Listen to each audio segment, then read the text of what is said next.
त्यति बेला के अफगानिस्तानमा पनि विकास हुन्छ भनेर त घुसेको थियो होला हैन के अफगानिस्तान विकास भयो अफगानिस्तानमा अहिले कुन गति भयो कुन त्यहाँको दुर्दशा हामी हेर्न सक्छौँ नि त्यस्तो के हामीलाई नेपालमा स्वीकार्य छैन नि नेपालमा यदि विकासै गर्न चाहन्छ भने किन संसदीय दलबाट नै पारित गर्नु पर्यो एमसीसीलाई एमसीसी गलत रहेछ नेपाली जनताहरू हो माफ पाऊँ गल्ती भयो क्षमा पाऊँ भन्ने सिजनमा शेरबहादुर देउवा पनि आउँछन् किनकि हिजो प्रचण्ड थिएनन् आए हिजो केपी ओली थिएनन् आए अब पालो शेरबहादुर देउवाको तिनी पनि आउँछन् भर्खरका युवा यसमा किन बोलिरहेका छौँ धेरैले चासो राखेका होलान् किन बोलिरहेका छौँ भने अहिले यी 70-80 वर्ष लागेका वृद्धहरूले देश सरकार चलाइरहेको अवस्थामा पछिका हामी तेस्रो चौथो पुस्तालाई माथि गरिरहेको यिनीहरूले गरिरहेको जुन दमन छ हाम्रो बोली सुनिरहेका छैनन् हामीले किन एमसीसी राष्ट्रघाती छ भन्यौँ किनकि जाबोक 55 अर्ब पैसाको लागि देशको इमान स्वाभिमान पहिलाका वीर पुर्खाहरू विभूतिहरूको शिर उचाइ राख्नको लागि हामीले एमसीसी राष्ट्रघाती हो भनेका छौँ हामी काम नभएर बेरोजगार भएर कुनै रहरले यहाँ आएका होइनौँ यो देशको सवाल छ देशको कुरा छ एकचोटि त यो एमसीसी रोकौँ विविध देशहरूको घटनाहरू हामीले देख्यौँ त्यसैले गर्दाखेरि चाहिँ यो एउटा म पनि यो देशको एउटा जिम्मेवार नागरिक भएको भएर मेरो पनि उत्तिकै कर्तव्य हुन्छ यो देशप्रति भनेर म हरेक कार्यक्रममा उपस्थिति भएको छु र यो कार्यक्रममा जहिले पनि जसले गरे पनि यो किनभने तपाईँको राष्ट्रसँग जोडिएको कुरा हो ए बाबा भगवान् फिर्ता लैजाऊ यार चाहिएन तिम्रो पैसा लैजाऊ त्यो 55 अर्बले देश कायापालट हुने भए 16 खर्बको बजेटको किन आवश्यकता पर्थ्यो यो देशमा यो बाबा एनसेलमा 62 अर्ब छ त्यही पैसा उठाउन 55 अर्बभन्दा बढी छ हामीले मुद्दा जित्दै छ पहिलो कुरा चाहिँ आजको संसदको कार्यसूचीमा एमसीसी छैन डराएर काँपेर पागल भएर अस्तिको तपाईँको सर्वदलीय बैठकमै यिनीहरूका खुट्टा काँपेका छन् यो हामी सबै नेपालीको विजय हो खुट्टा काँपेर अस्ति सर्वदलीय बैठकमा जान सकेनन् अस्ति पनि त 28 गते लास्ट अल्टिमेटम दिएको होइन र आएको तपाईँको त्यो डोनाल्ड लू तपाईँको त्यो अमेरिकन सहायक मन्त्री जो आएर त्यो 28 गतेलाई अन्तिम दिन 28 गतेलाई अन्तिम भन्नुभएको थियो नि त फेरि तपाईँको 2 महिना 3 महिना बढाउनु भएको छ त्यसैले गर्दाखेरि अमेरिकाले के सोचेको छ भन्दाखेरि उसले यो बढाइरहन्छ भोलि तपाईँको 2 महिना भएपछि फेरि त्यो मानि भएन भने फेरि बढाउँछ र हाम्रा नेताहरूले त स्पष्ट साथ यो देशको हितको लागि छैन आम जनताले मन पराएका छैनन् यो एमसीसी किन यसरी लिएर आइरहेको भनेर हाम्रा नेताहरूले त आम जनतालाई बुझ्ने गरेर उहाँहरूले भनिदिनै सक्नु भएन क्या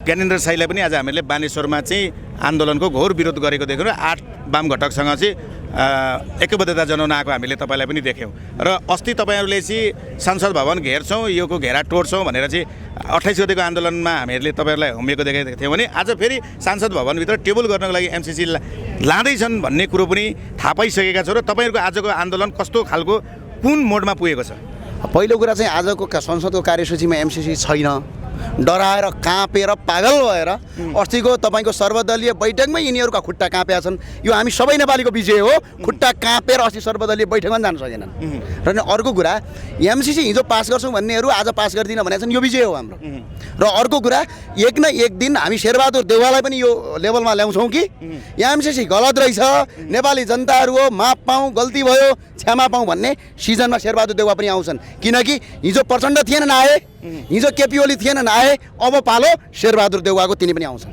तपाईँले यो कुरो भन्दै गर्दाखेरि जसरी एमसीसी अमेरिकाले चाहिँ अब 3 महिनाभित्र तपाईँहरूले एमसीसी पास गर्नु भएन भने हामी यो खारेज गर्छौँ जुन पैसा तपाईँहरूलाई देश विकास गर्नको लागि हामीले दिँदै दिउँ त्यो तपाईँहरूले नलिने अवस्था हामीले देख्दै गएका छौँ अब मात्र 3 महिनाको अल्टिमेटम भनिसक्यो यसलाई चाहिँ तपाईँ के भन्नुहुन्छ ए बाबा भगवान् फिर्ता लैजाऊ यार चाहिएन तिम्रो पैसा लैजाऊ त्यो 55 अर्बले देश कायापालट हुने भए 16 खर्बको बजेटको किन आवश्यकता पर्थ्यो यो देशमा यो बाबा एनसेलमा 62 अर्ब छ त्यही पैसा उठाउन 55 अर्बभन्दा बढी छ हामीले मुद्दा जित्दै छ सजिलो पारिदिएको छ खै यी ठुल्ठुला विनोद चौधरी तिनीहरूको ट्याक्स छलेको पैसा छ त त्यो ठोक 12 अर्ब 4G घोटाला छ गोकुल बास्कोटा अहिले पनि छन् तिनलाई ठोक अनि गगन कुमार थापा लगायतका तिनका नेताहरूले वाइट बडी काण्ड 5 अर्बको छ त्यो ठोक पैसा जति पनि छ नि नेपालमा पैसाको समस्या होइन समस्या कार्यान्वयनको र फेरि 55 अर्बमा मुलुक कायापालट हुन्छ भन्दै भइदिया भए अनि यो देशमा 16 खर्बको बजेट किन आवश्यकता 55 अर्ब राखिदिया भए हुन्थ्यो नि यो पैसा फिर्ता लैजाऊ हेर अमेरिका किचकिच नगर अहिले शान्त रूपमा तपाईँको र हाम्रो सम्बन्ध अमेरिका र हाम्रो राम्रो छ भोलि अवस्था अमेरिकन देख्यो कि ठोक्यो होला अवस्था त्यो हुन्छ अमेरिकन र अमेरिकनलाई एउटा कुरा चेतावनी के हो भने यो नेपाल हो, अफगानिस्तान सोच्नु भएन। हिजो अङ्ग्रेजले पाइला टेक्न खोज्दाखेरि त्यसको पतन भएको छ। हिजो अङ्ग्रेजले पाइला टेक्दाखेरि त्यसको पतन भयो, हिजो मुगलले पाइला टेक्न खोज्दाखेरि त्यसको पतन भयो। अब अमेरिकन कुइरेले यहाँ पाइला टेक्न खोज्दा तिम्रो पतन सुरु हुन्छ, नेपालबाटै सुरु हुन्छ। नेपालबाटै र नेपाललाई कमजोर ठान्ने होइन। नेपालका आज केही दलालहरू बिक्री भयो भन्दैमा सिङ्गो नेपालको 3 करोड जनता थोरै बिक्री भएको छ। यहाँ जनता छ र अनि 3 महिना 4 महिना किन अल्टिमेसन दिए? आजैबाट चाहिँदैन फिर्दै लैजाऊ, केही फरकै पर्दैन। जस्तै गगन थापाले महाधिवेशन चल्नुभन्दा अगाडि आफू महामन्त्री हुनुभन्दा अगाडि एमसिसी नेपालको लागि खासै हितमा छैन भन्दै गरेको बोलेको व्यक्तिले आज महामन्त्री पद पाउने बित्तिकै जित्ने बित्तिकै अब हामीहरू चाहिँ एमसिसी पास गरेरै छोड्छौँ भनेर छाती पिटी जसरी तपाईँले ती युवाले त्यो भन्नुको अर्थ के हो? अब म गगन थापाको मुटु र मनभित्र गएको छैन, तर गगन थापाले त्यस्तो यदि भन्नुभएको हो भने पछाडि देखिएको छ, आजकल सामाजिक सञ्जालमा देखिया छ। र गगन कुमार थापालाई मेरो एउटा धारणा के छ भने त्यो छाती खोलेर म एमसिसी पास गर्छु भन्ने होइन कि छाती खोलेर लिपुलेक लिम्पियाद्रामा बस्ने, छाती पिटी बस्ने, सुस्तामा बस्ने, अनि छाती पिटी तपाईँका ससुरा लगायतले भ्रष्टाचार गरेका छन् यो देशमा, तपाईँकै काङ्ग्रेसीले यो देश लुट्या छ, तिनको पैसा छाती पिटी उठाउने हामी साथ दिन्छौँ। छाती पिटी एमसिसी पास गर्छौँ भने ठोक्छ जनताले। जुन जनताले तपाईँलाई समर्थन गरेर गगन थापा बनाएको छ त्यही जनताले लात्तीले हान्छ भोलि एमसिसी पारित गरे भने यो चाहिँ हेक्का राखे हुन्छ। हस् धन्यवाद। हस् धन्यवाद। दर्शक नमस्कार, म हरिप्रसादबाट। तपाईँहरू हुनुहुन्छ मेकिङ नेपाल। आज पनि तपाईँ माइती घर मण्डलादेखि चाहिँ बानेश्वरतर्फ चाहिँ 8 वाम घटकको चाहिँ तपाईँले आन्दोलन देख्न सक्नुहुन्छ र त्यो आन्दोलनलाई एकबद्धता जनाउनको लागि समाजसेवी सुनिल केसीज्यूलाई पनि हामीले यो आन्दोलनमा एकबद्धता जनाएको देख्यौँ। र सुनिल सर, हाम्रो कार्यक्रममा स्वागत छ। हस्, धेरै धेरै धन्यवाद। तपाईँ 25 गतेको आन्दोलनमा पनि आउनुभएको थियो, झन् 28 गतेको त भीषण आन्दोलन नै थियो। घेरा टोरेर हामी सांसद भवनै घेर्छौँ भनेर चाहिँ 28 गतेमा सबैभन्दा अग्रपङ्क्तिमा पनि सुनिल केसीलाई देख्न पाइएको थियो भने आज 6 गते फेरि पनि सुनिल केसीलाई देख्न पाइएको छ। साँच्चै अब यो आन्दोलनले निर्णायक मोड लिएरै छोड्छ? यो निर्णायक मोड लिनुपर्छ भनेर नि हामी बारम्बार यो माइती घरमा आइरहेका हौँ। हामीले तपाईँहरूको मिडियामा बारम्बार भनेका छौँ, हामी काम नभएर बेरोजगार भएर कुनै रहरले यहाँ आएका होइनौँ। यो देशको सवाल छ, देशको कुरा छ। एकचोटि यो एमसिसी रोकौँ, विविध देशहरूको घटनाहरू हामीले देख्यौँ। त्यसैले गर्दाखेरि यो एउटा म पनि यो देशको एउटा जिम्मेवार नागरिक भएको भएर मेरो पनि उत्तिकै कर्तव्य हुन्छ यो देशप्रति भनेर म हरेक कार्यक्रममा उपस्थिति भएको छु। र यो कार्यक्रममा जहिले पनि जसले गरे पनि यो किनभने तपाईँको राष्ट्रसँग जोडिएको कुरा हो, राष्ट्रवादी कार्यक्रम हो, त्यसैले गर्दाखेरि राष्ट्रसँग जोडिएको भएर यो तेरो मेरो भन्दा पनि यो समग्रमा सबै हामी सबैको हाम्रो भएको हिसाबले गर्दाखेरि म हरेक कार्यक्रममा त्यसरी उपस्थित जनाइरहेको छु। तपाईँले यो कुरो भन्दै गर्दाखेरि अब नेपाल सरकारलाई फेरि पनि 3 महिना टाइम दिएको छ। 3 महिनाभित्र तिमीहरूले एमसिसी सांसद भवनबाट भित्रबाट पास गर्यौ न भने हामी एमसिसी खारेज गरेर फेरि फिर्ता लिएर जान्छौँ भनेर जसरी अमेरिकाबाट दबाब आइसकेको छ, यो दबाबलाई तपाईँले कसरी निहाल्नु भएको? अमेरिकाले बारम्बार घुर्काइरहन्छ। यो त तपाईँले भनेको जस्तो कुराहरू त 1 वर्ष अगाडि पनि एमसिसीको कार्ययोजना सकिसकेको हो। त्यसैले गर्दाखेरि यो बारम्बार उसले झुकाइरहेको छ। अस्ति पनि त 28 गते लास्ट अल्टिमेटम दिएको होइन र? आएको तपाईँको त्यो डोनाल्ड लू, तपाईँको त्यो अमेरिकन सहायक मन्त्री जो आएर यो 28 गतेलाई अन्तिम दिन 28 गतेलाई अन्तिम भन्नुभएको थियो नि त। फेरि तपाईँको 2 महिना 3 महिना बढाउनु भएको छ। त्यसैले गर्दाखेरि अमेरिकाले के सोचेको छ भन्दाखेरि उसले यो बढाइरहन्छ। भोलि तपाईँको 2 महिना भएपछि फेरि त्यो मानी भएन भने फेरि बढाउँछ र हाम्रा नेताहरूले त स्पष्ट साथ यो देशको हितको लागि छैन, आम जनताले मन पराएका छैनन्, यो एमसिसी किन यसरी लिएर आइरहेको भनेर हाम्रा नेताहरूले त आम जनतालाई बुझ्ने गरेर उहाँहरूले भनिदिनै सक्नु भएन क्या। एउटाले एउटालाई दोष लगाइदिने, एउटाले एउटालाई दोष लगाइदिने, त्यसरी मात्र हुन्छ त? एउटा देशको कुरा हो। त्यसैले गर्दाखेरि सिधै आम जनताले बुझ्ने हिसाबमा तपाईँको नो एमसिसी भन्दै भइगयो नि। हामी एमसिसी हाम्रो देशको लागि हित छैन। अरूको देशमा पनि हामीले हेरौँ, अमेरिका छिरेका देशहरू आज साँच्चैकै विकास भएका छन् त? अमेरिकाले हिजो अरबौँ खर्च गरेका देशहरू साँच्चैकै विकास भएका छन् त? पक्कै पनि छैन। ती देशहरूको हालत आज कस्तो छ त भनेर हामीले बारम्बार खास हामी झकझक्याइरहनु कारण, आन्दोलनमा उपस्थिति हुनु कारण र यो एमसिसी तपाईँको भोलि 2 महिना अल्टिमेटम सक्यो भने फेरि थप्छ। यो किनभने बारम्बार भइरहेको छ। त्यसैले गर्दाखेरि हामी त्यो कुरामाथि आशावादी छैनौँ। हाम्रो एउटा उद्देश्य चाहिँ के हो भने हामी सबैजना आम एउटा जिम्मेवार नागरिक यो देशको भएको भएर चाहिँ हामीले हाम्रो ठाउँबाट चाहिँ केही भूमिका गर्नुपर्छ भनेर हामी कार्यक्रममा उपस्थिति भएर नो एमसिसी भनेर यसको लागि यो कुनै पनि हालतमाथि पास गर्नु हुँदैन, यो देशको हितको लागि छैन भनेर हामी खास यसरी सडकमा आउनुको मुख्य कारण त्यही हो। तपाईँले यो कुरो भन्दै गर्दाखेरि यहाँ धेरै विश्लेषकहरूले के भनिराखेका छन्, पहिलो कुरो एमसिसी यहाँ पास गराउनु भनेको नेपालका खनिज पदार्थ सबै लिएर जानु, दोस्रो भनेको चाइनालाई पनि एट्याक गर्नु, यो एउटा चाहिँ उसको रणनीति हो।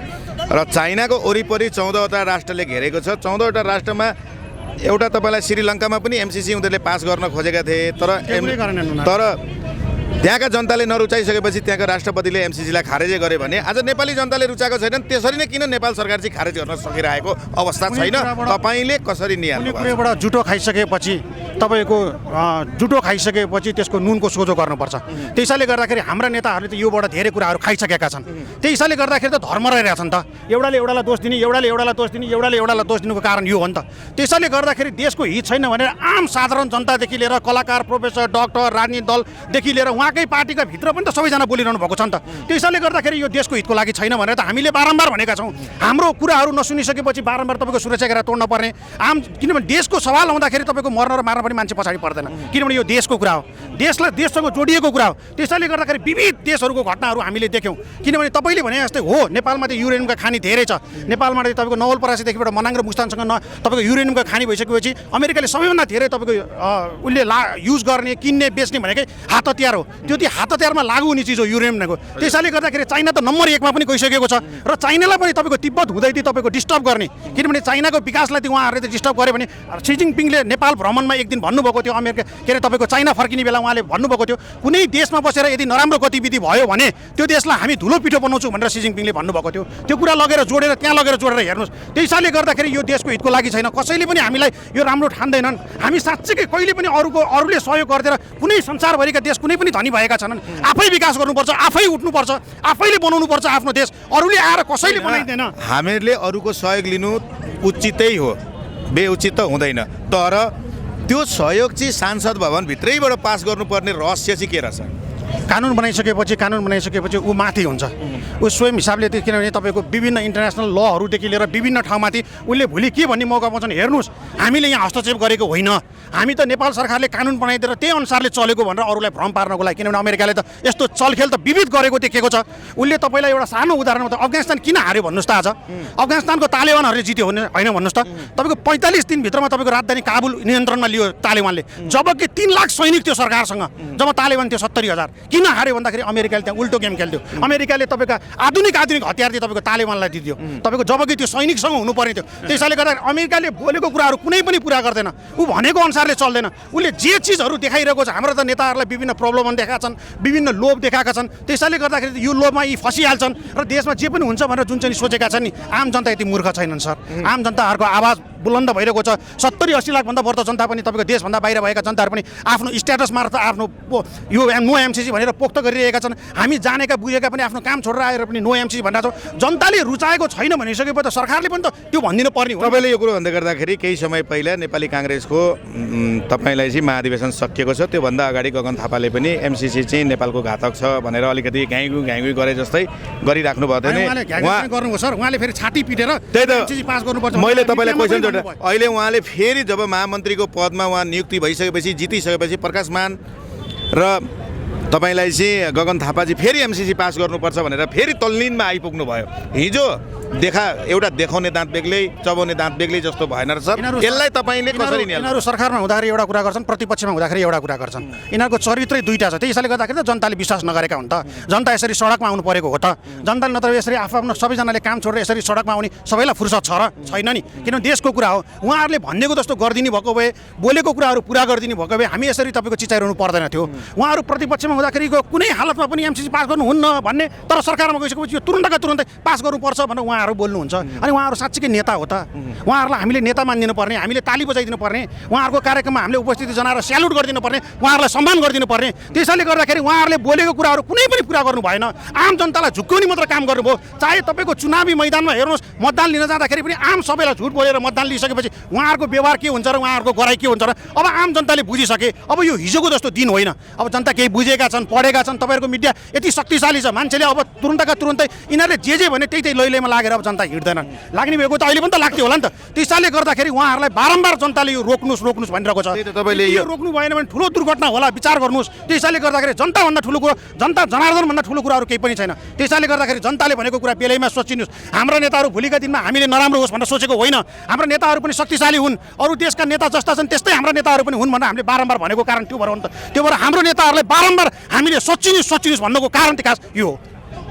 केही महाधिवेशन हुनुभन्दा अगाडि जनता जान्न चाहन्छमा तपाईँलाई चाहिँ प्रकाश मान सिंह तपाईँलाई मेनेन्द्र निधिहरू लगायतले के भन्थ्यो भने अब काङ्ग्रेसले युवा नेता खोज्दैछ, युवा नै अध्यक्ष सभापति हुन्छन् भन्दै गर्दा र उतापट्टि शेरबहादुर देउवाले चाहिँ मलाई फेरि पनि अध्यक्ष बनाउनु भएन, सभापति बनाउनु भएन भने मेरो प्रधानमन्त्रीको पद नै धरापमा जान्छ। यो दुईटा बिचको मेल के छ? एउटा सभापति हुनु र प्रधानमन्त्रीको मेल के छ? कहीँ न कतै त्यसले गर्दाखेरि यता चाहिँ यो एमसिसीकै लागि चाहिँ कुनै प्रयोजन गरेको त होइन, के देख्नुहुन्छ? हामी अस्ति यही ठाउँमा 28 गते कार्यक्रम गर्दाखेरि उहाँहरू तपाईँको एभरेस्ट होटलमा हुन्थ्यो, यहाँ लन्च चलिरहेको थियो यहीँभित्र। त्यसैले गर्दाखेरि उहाँहरूले जनताको भावना अनुसारले काम गरिदिनु कहिले पनि भएन। त्यो हिसाबले गर्दाखेरि उहाँहरूलाई के छ भने शक्तिमा बसिसकेपछि आफूले जे पनि गर्न पाइन्छ, आफूले जे पनि गर्न सक्छु भन्ने उहाँहरूलाई अहमता छ। किन शक्तिभन्दा बाहिर गइसकेपछि त गाह्रो छ। त्यसैले गर्दा तपाईँले एउटा कुरा यो पनि जोड्नुभयो। म एउटा साधारण कुरा तपाईँसँग जोड्न चाहन्छु। काङ्ग्रेसकै महाधिवेशनमा तपाईँको तपाईँको राजेन्द्र लिङ्गदेनले हामी आम सोच नेताहरू आयो भने घर घरमा जनताले चोर भन्छन् भन्नुभएको होइन। प्रचण्डजीले त्यही कुरा प्रतिप्रश्न गर्दाखेरि आम जनतालाई सोद्धाखेरि हो चोरै भन्छन्, ए होइन होला भन्दा ए हो चोरै भन्छन् भनेर भने कि भनेन। जनताहरू अब जागरुक भइसके, बुझिसके, उठिसके। उहाँहरूलाई के छ भन्दाखेरि शक्ति र सत्तामा बस्न पायो भने हामीले जे गरे पनि हुन्छ यो देशमा, हाम्रै हातमा हुन्छ ताला चाबी। त्यसैले गर्दाखेरि उहाँहरू बारम्बार तपाईँको हरेक सूत्र लगाउनुहुन्छ, चाहे तपाईँको पैसाले किनेर होस्, चाहे तपाईँको मान्छेलाई फकाएर होस्, चाहे तपाईँका ठुला ठुला धनराशिहरू मान्छेलाई दिएर कसरी बन्ने, सभापति बन्ने कि प्रधानमन्त्री बन्ने कि भोलि तपाईँको म प्रधानमन्त्री भएन भने तपाईँको भोलि यो दलै खतम हुन्छ, भोलि के फेरि संसद विघटन गर्ने केपी शर्मा ओली आउनुहुन्छ, यसरी प्रधानमन्त्री हुनुहुन्छ भनेर विविध छल कपट गरेर जसरी हामी आम जनतालाई झुक्काएका छन् नि, अब जनताले हिसाब किताब खोज्दैछन्। अब जनताले यिनीहरूसँग हरेक कुराको तपाईँको लेखेर राखेका छन्। अब जनता त्यतिसम्म चुप लागेर बस्दैनन्। यिनीहरूले झुकाउँदैमा, यिनीहरूले जे गर्दैमा र शक्तिमा हुँदैमा हामीले जे गर्छौँ नि भनेर यिनीहरूले जुन चाहिँ भ्रम पालेर हिँडेका छन् र जनतामाथि दमन गरेका छन् नि, यसको विरुद्ध जनताले एक एकवटा हिसाब किताब तपाईँको नोटमा लेखेर राखेका छन्। समय आएपछि त्यो सबै कुरा जनताले तपाईँको पाउ पछारे यस्तो पछारे यी नेताहरूसँग तपाईँको सबै जनताले हिसाब किताब माग्छन् जस्तो मलाई लाग्छ। तपाईँले यो जुन यो सबै हिसाब किताब नेपाली जनताले लिन्छन् भन्दै गर्दा अब चुनाव पनि नजिकै आउँदैछ, स्थानीय तहको चुनाव पनि आउँदैछ, अब त्यस पछाडि प्रदेश सरकारको चुनाव पनि आउँछ, केन्द्रीय सरकारको पनि चुनाव नजिकै छ। आम नेपाली जनताहरू चाहिँ आज नो एमसिसी भनेर यसरी तपाईँलाई चाहिँ माइती घर मण्डलादेखि बानेश्वरतर्फ पनि बढेको देख्छौँ, संसदै भवन घेर्छौँ पनि भन्नुहुन्छ। अब तपाईँहरूले नेपाली जनतालाई कसरी बुझाउनुहुन्छ? कहीँ तपाईँहरूको पनि त्रुटि भइरहेछ कि काठमाडौँ केन्द्रित मात्रै भएर नपुगेको हो कि जिल्ला जिल्लामा केन्द्रित भएर चाहिँ त्यहाँका व्यक्तिहरू पनि यहाँ उतार्नुपर्ने अब चाहिँ आवश्यकता हो कि तपाईँहरूले कसरी निहाल्नु? जिल्लामा कार्यक्रम हुनुपर्छ भनेर हिजो पनि हामीले पनि छलफल गरेका थियौँ। विविध ठाउँमा पनि अब यो प्रोग्रामहरू हुन्छ, नहुने होइन। जनताहरू बिस्तारै जाग्दैछन्, किनभने विद्रोह भनेको तपाईँको तुरन्तका तुरन्तै हरेक कुराहरू हुँदैन। हिजो तपाईँको जनयुद्ध 10 वर्ष भयो नि, हिजो राजतन्त्र जान्छ भनेर कसैले सोचेको थियो? यहाँ लोकतन्त्र आउँछ भनेर कसैले सोचेका थिए? गणतन्त्र आउँछ भनेर कसैले सोचेका थिएन नि, भयो नि होइन। त्यसैले गर्दाखेरि जनताले चाह्यो भने सबै कुराहरू हुन्छ। जनताले विचार गर्दैछन्, बुझ्दैछन्, हेर्दैछन्। आजको भोलि नै तपाईँको हरेक कुराको रूपान्तरण हुँदैन, आजको भोलि नै सबै कुराहरू चेन्ज हुँदैन सर, टाइम लाग्छ। जनताहरू बुझ्दैछन्। हामी त कुनै पनि सङ्घ संस्थामा नलागिकन एउटा स्वतन्त्र युवा, स्वतन्त्र युवती भनेर त हामी आएका छौँ नि त। हामी अध्यक्ष उपाध्यक्ष भनेका पनि छैनौँ। यो कार्यक्रम चाहिँ मैले बारम्बार भनेको छु सबैजनालाई, यो हाम्रो भनेर आइदिनुहोस्, यो मेरो कार्यक्रम भनेर आइदिनुहोस्। यो चाहिँ तपाईँको राष्ट्रसँग जोडिएको कुरा छ। त्यसैले गर्दाखेरि यो व्यक्तिगत राजनीति दलको मात्र कुरा होइन, यो चाहिँ तपाईँको नेताहरूसँग मात्र जोडिएको कुराहरू होइन, यो देशसँग जोडिएको कुरा हो। त्यसैले गर्दाखेरि समग्रमा सबै जनताहरू उठ्दैछन्। विविध ठाउँमा हिजो देखिरहेको थियो, इटरीमा प्रोग्राम भइरहेको छ, विराटनगर प्रोग्राम भइरहेको छ, पश्चिमतिर 2-4वटा जिल्लामा भइरहेको छ। त्यसलाई विस्तृत रूपले त्यो कुराहरू बढ्दै जान्छ र तपाईँको ठुलो आन्दोलन हुन्छ र त्यो आन्दोलन ठुलो भइसकेपछि त्यो आँधी तुफानले कोलाई बढाल्छ, कोलाई उडाउँछ, त्यतिखेर थाहा हुन्छ। त्यसैले गर्दाखेरि आम जनताहरू ती तपाईँको कसरी यो आन्दोलनलाई मजबुत बनाउने, कसरी कडा बनाउने, कसरी ती नेताले सुन्नी बनाउने भनेर आम जनताहरू ती लागेर अगाडि बढिरहेका छन्। अहिले लगभग विभिन्न दल पार्टीका लगभग 30 लाख कार्यकर्ताहरू छन्। लगभग यो 2-3वटा पार्टीका महाधिवेशन हेर्दाखेरि 10 लाखभन्दा माथि चाहिँ युवाहरू त्यो कार्यक्रममा भेला भएको पनि देख्यौँ। र ती युवाहरूलाई चाहिँ त्यो युवाले फेरि सबैजना नेतालाई पराएका भन्ने पनि छैन नि सर।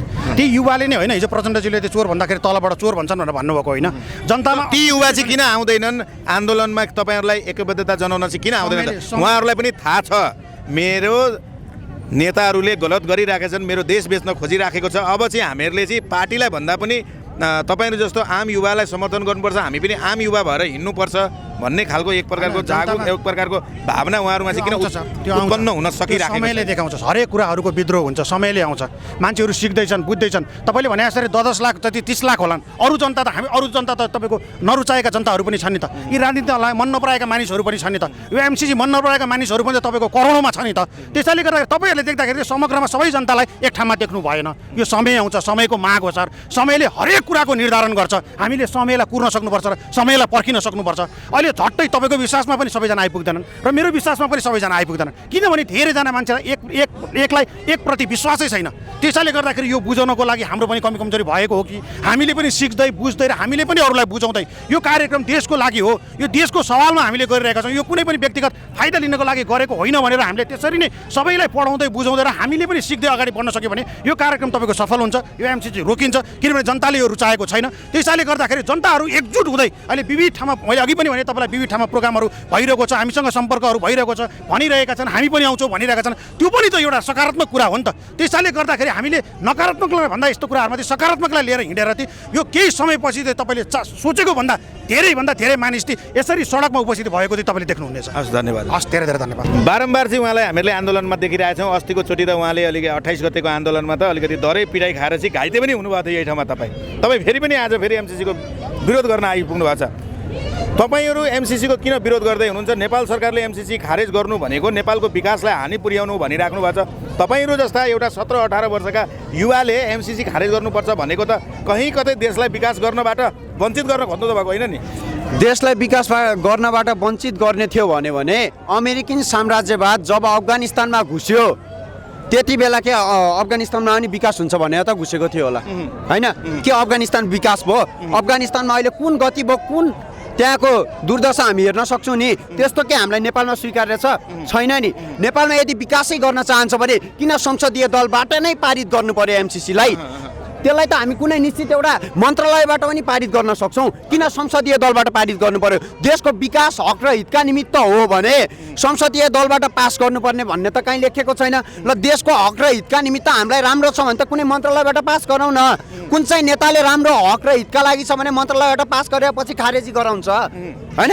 हामी भर्खरका युवा यसमा किन बोलिरहेका छौँ? धेरैले चासो राखेका होलान्। किन बोलिरहेका छौँ भने अहिले यी 70-80 वर्ष लागेका वृद्धहरूले देश सरकार चलाइरहेको अवस्थामा पछिका हामी तेस्रो चौथो पुस्तालाई माथि गरिरहेको यिनीहरूले गरिरहेको जुन दमन छ, हाम्रो बोली सुनिरहेका छैनन्। हामीले किन एमसिसी राष्ट्रघाती छ भन्यौँ? किनकि जब 55 अर्ब पैसाको लागि देशको इमान स्वाभिमान पहिलाका वीर पुर्खाहरू विभूतिहरूको शिर उचाइ राख्नको लागि हामीले एमसिसी राष्ट्रघाती हो भनेका छौँ। यदि एमसिसी पास हुन्छ भने देशको स्वाधीनता, राष्ट्रियता र नेपाली सम्पूर्ण जनताको स्वतन्त्रतामाथि कब्जा गर्छ अमेरिकी साम्राज्यवादले। त्यस कारणले गर्दा यस राष्ट्रघाती सम्झौतालाई हामीले कुनै पनि हालतले पारित हुन दिने छैनौँ।